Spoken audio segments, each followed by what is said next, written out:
Hi అండి, నేను మీ Madhu harmonic bytes నుంచి ఇవాళ కొత్త రెసిపీతో మేము ముందుకు వచ్చేసానండి.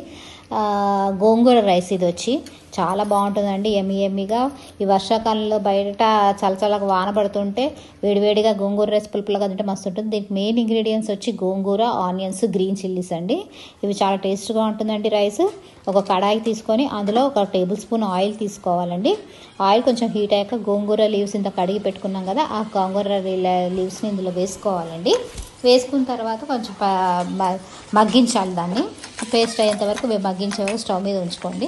దాన్ని కొంచెం మొత్తం మెత్తగా అయిపోయిన తర్వాత చల్లారేంత వరకు బంద్ చేసేసి స్టవ్ బంద్ చేసి చల్లారే వరకు పక్కన పెట్టుకోండి. పక్కన పెట్టుకొని దాన్ని మిక్సీ జార్లో తీసుకొని పేస్ట్ చేసుకోండి.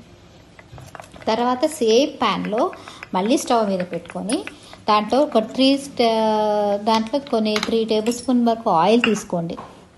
ఆయిల్ తీసుకొని అది హీట్ అయ్యేంత వరకు స్టవ్ మీద పెట్టుకోండి. ఈ వింటర్లో కానీ రైనీ సీజన్లో గోంగూర రైస్ చాలా బాగుంటుందండి, పుల్లపుల్లగా. దాంట్లో జవాన్స్ పేపుల్ జీలకర్ర వేసుకోండి. దాని తర్వాత వేగిన తర్వాత జీలకర్ర, క్యాష్యూస్ తీసుకోండి. క్యాష్యూస్ కూడా కొంచెం బ్రౌన్ కలర్ వచ్చేంత వరకు వేయించండి. క్యాష్యూస్ వేయడం వల్ల టేస్ట్ బాగుంటుందండి గోంగూర రైస్కి. క్యాష్యూస్ కొంచెం క్రంచీనెస్ వచ్చిన తర్వాత దాంట్లో గార్లిక్ వేసుకున్నాను నేను. ఈ గార్లిక్ వేయడం వల్ల కూడా చిన్నులపాయలు వేయడం వల్ల కూడా చాలా బాగుంటుందండి. టేస్ట్ ఎంత బాగుంటుందో మీరు తింటే మెతుకు కూడా వదలకుండా తింటారండి. అది వేసిన తర్వాత గ్రీన్ చిల్లీస్ వేస్తున్నానండి.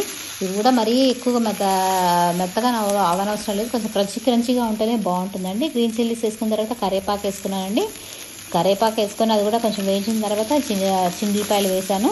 అవి కొంచెం మెత్తపడిన తర్వాత సేమ్ ప్యాన్లోకి నేను ఒక పెద్ద ఆనియన్ వరకు వేసుకున్నాను. ఒక ఆనియన్ పొడుగ్గా కట్ చేసుకున్నాను.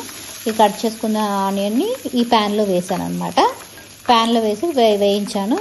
అది మరీ మెత్తగా ఉడకాల్సిన అవసరం లేదు. ఆనియన్స్ కొంచెం పచ్చగా ఉంటేనే బాగుంటుందండి. సో నేను ఒక హాఫ్ వరకే నేను ఆనియన్స్ని కూడా బాయిల్ చేసుకున్నాను. దాంట్లో కొంచెం మరీ మెత్తగా కాకుండా క్రంచీగా ఉంటే ఉల్లిపాయ టేస్ట్ మనకు నోటికి తగిలి చాలా బాగుంటుంది. ఈ సమ్మర్ సీజన్లో మిర్చి బజ్జీ బయట తింటుంటే ఉల్లిపాయల టేస్ట్ చుట్టూ ఎంత బాగుంటుందో అలానే ఉంటుందండి రైస్ కూడా. ఉల్లిపాయలు తగిలి మనకి. సో ఉడికిన తర్వాత కొంచెం స్ప్రింగ్ ఆనియన్స్ వేసుకున్నాను. స్ప్రింగ్ ఆనియన్స్ టేస్ట్ కూడా బాగుందండి గోంగూర రైస్లో. కొంచెం పసుపు కూడా వేసుకున్నాను దీంట్లో. వేయించుకున్న తర్వాత మనం ఆల్రెడీ నేను కొంచెం ఒక 2 డబ్బాల వరకు రైస్ని ఉడకబెట్టి పక్కన పెట్టుకున్నానండి. ఆ రైస్ని తీసుకొచ్చి దీంట్లో కలుపుకున్నానండి. ఇవన్నీ వేగిన తర్వాత ఇప్పుడేమో ప్రజెంట్ ఈ పేస్ట్ని ఆల్రెడీ పేస్ట్ చేసుకున్న గోంగూరని పేస్ట్ని ఇందులో వేసేసి కొంచెం కలిపానండి. పేస్ట్ చేయడం వల్ల కొంచెం జిగురుగా ఉంటుంది. ఆ జిగురుదనం పోయేంత వరకు కొంచెం వేయించుకొని పెట్టుకున్నాను నేను గోంగూర.